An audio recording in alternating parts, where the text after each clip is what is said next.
And all week, we've been bringing you the story of Tom Fogelman, who was killed in his family's store in Alamance County nearly 20 years ago. We've given you an inside look into the investigation, but unlike the detective who just took that case on, Tom's family has been thinking about his death every day since that day in January 2002. Some of them even seeing his body that night, others who had to clean up the store once his body was taken away.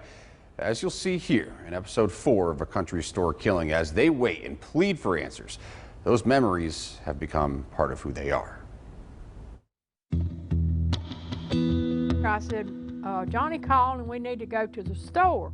I said, he said, something's wrong down there. Joanne Fogelman remembers the day she went behind her house and told her husband there was trouble at her family's store. I didn't think nobody would have ever done that to him. And I don't know why they did it to him. I don't know if it was over money. I don't know if it was over argument. That night, Fred Fogelman says he was allowed inside the crime scene tape. So you went in there and you actually saw him? Yeah. What did it look like in there? What did he look like? He looked normal except all the blood and mess that was coming out of him. Other than that, he was pretty normal. Had a big cut. The floor. When Mr. Fogelman was found, he was lying with his back on the floor at this area here. Which could tell you decades of stories of the Fogelman family. I always had, what I wanted, and too much, really, We had a store, and if we wanted something out of the store, we'd go in there and get it. Now covered in much of the blood which had been circulating in his body hours before. You're talking every bit of blood he had in his body. His niece, Jennifer, tasked with cleaning it up once that tape came down. So he bled out, they lay a sheet over it, and here's 2 pair of gloves. That's what you get left with. That's what we got left with. So anyway, you just do kind of what you have to do. And when you have to look at it, like, sometimes things are not always pleasant. Even the wait to get the body back during the autopsy, which revealed Tom had been hit more than 27 times in the head. With a blunt object. I would call it very brutal. Seemed like an eternity. It was 3 or 4 days, maybe 5 days before we got him buried.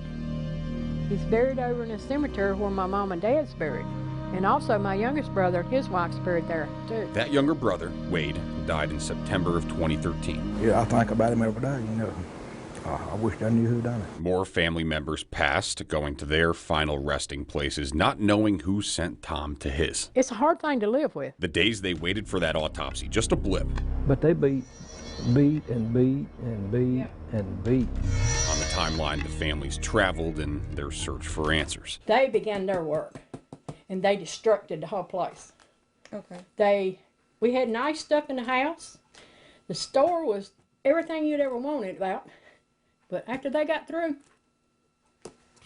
makes you sick to even think about it. Much like the walls of the store, which once housed unlimited love, relationships began to splinter. Kids managed to take it all, anything they could take in the store, in the house, or on the property, and sell it. The junk, which was once inside and outside those walls, light as a feather compared to the baggage the remaining family carries with them. I think it changes you as a person, and not in a positive way. The person who took Tom's life in an instant of pain, causing those he left behind years of agony. Because, it's easy for people, you should remain hopeful. Well, until you're in that position, you don't know what you're faced with. Living or having lived their life, perhaps never to answer for what happened here at the Fogelman store in the days, weeks, months, and now years before. It could be a total stranger. So somebody could have been out of state and just stopped along and done that and saw a chance at it and they did it. But I can't see why they want to beat him in the head so many times.